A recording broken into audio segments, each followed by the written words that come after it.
The objective of this video is to have an understanding of the basics of how to teach over interactive video conferencing. Here at BGL, we are big believers in the power of video conferencing to transform education. The possibilities in this ecosystem are endless. You're talking about connecting students with their peers all around the world, with experts in any given field that they wouldn't otherwise have access to. Michelle wants to know, why do I spend so much time on the phone? Michelle, I want to know who you're talking to on the phone. I think they all know.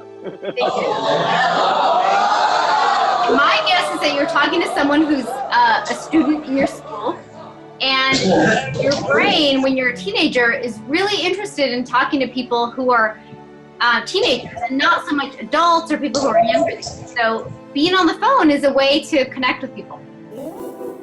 Teacher. Here at BGL, we came up with TITAC when we started to grow. And so we looked at what our old teachers were doing and we analyzed it and we condensed all of their great attributes into this method. The first T of the TITAC method is teacher. You need to be super engaging. What are some things you do to engage your students? Personally, I like to use a lot of humor and enthusiasm when I teach. It works really well for me over interactive video conferencing, but also in the physical classroom. You need to make the 2D experience feel 3D. And in order to do this, you need to bring an extra level of enthusiasm and liveliness to your presentation. The second part of that is to make sure that all the things that made you a good teacher in the first place are not forgotten just because you moved online. You need to have solid lesson planning, pedagogy, classroom management. And the third thing is to think about your pace of speech and your word choice. You want to make sure that you are speaking at a pace that can be well understood over video, where your voice is being digitally compressed. Here's how I think about this class, and here's how I want to share it with you. You know, we use Zoom is what I'm using right now, but it's called video conferencing. Everybody say video conferencing. Video conferencing. Okay, that's the live video. That's me up here. That's what that kind of program is called. Interaction. What are some barriers to student participation? There are many barriers to student participation. One of them might be class size, simply getting the opportunity to speak, personality traits such as shyness, other students in the classroom that might dominate the conversation. But there's a lot that the teacher can do to make sure that every student is being given their best opportunity to engage. The second letter of TITAC is I, interaction.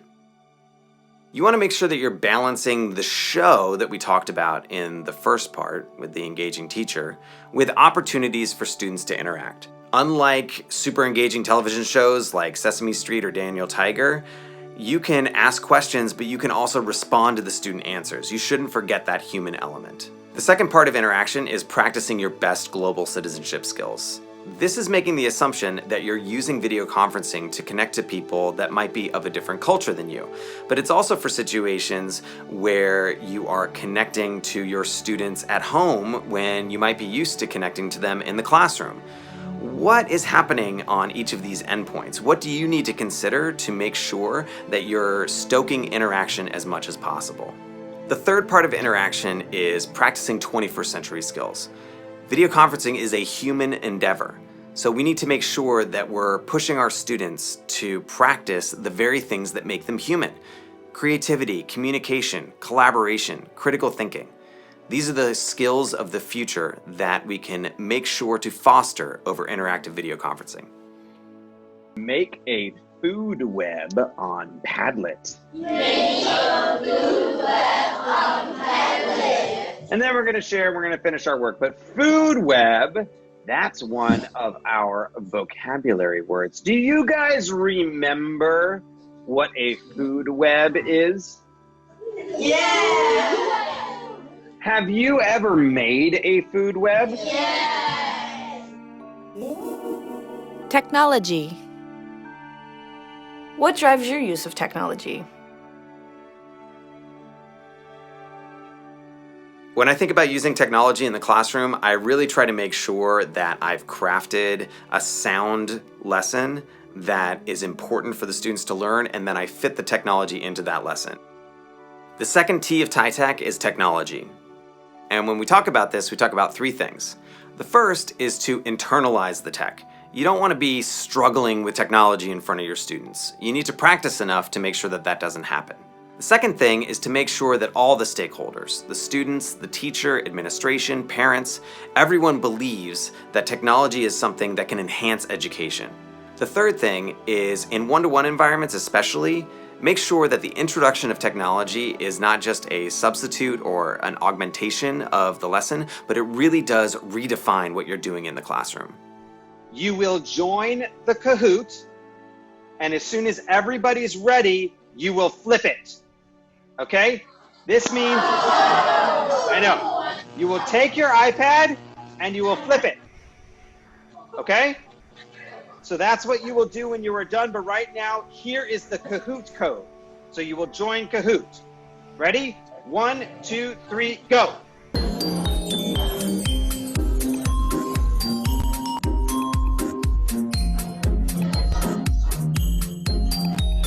Oh, 79, we got it.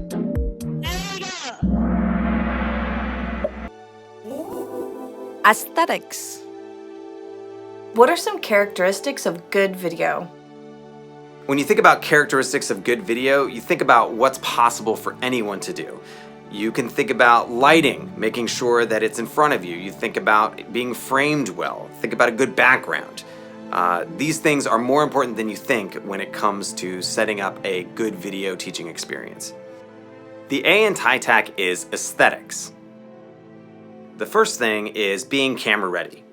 This means hair, makeup, clothes, all of those things want to be ready for the camera. In addition to the setting behind you, make sure that you don't have people walking through or a messy bed in the background if you're teaching from your bedroom.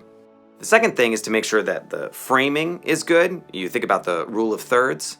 The lighting is good. You want the lighting in front of you. And the setting in the background, you want to make sure it's nice and plain and simple. All of those things need to be ready for the camera as well.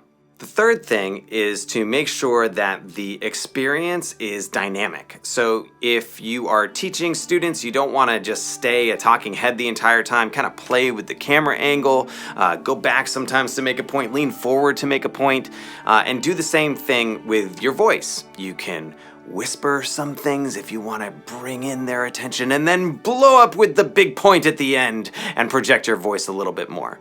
These things can be really effective for engaging the students.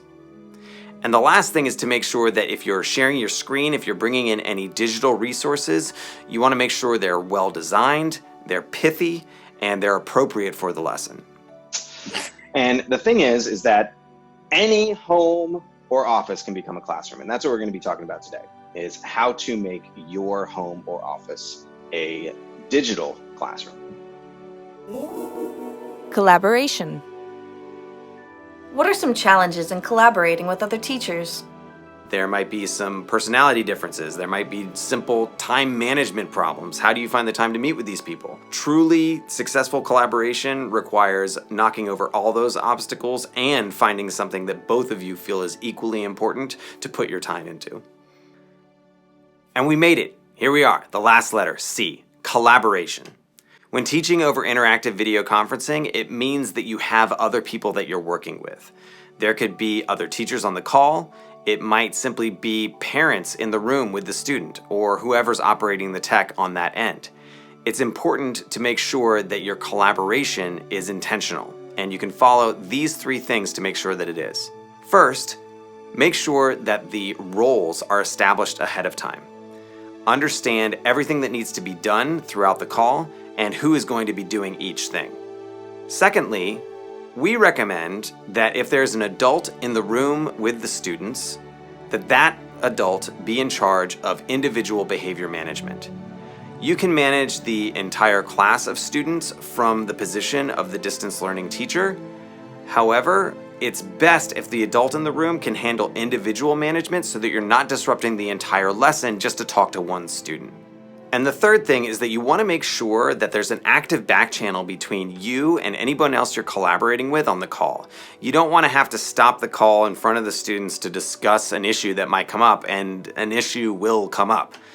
If you have an active back channel, whether it be texting or using WeChat or Line, that will allow you to have those conversations without disrupting the learning.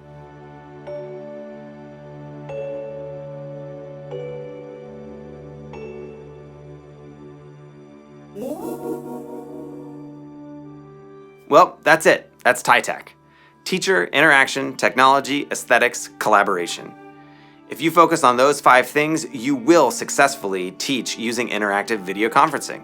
We hope that you found this useful and that it helps you quickly transition from being a classroom teacher to teaching online. And if you did, please share it. We'd love for as many people as possible to understand how to do this well. This video was just the beginning. There are more to come, and if you'd like live training, please just click here.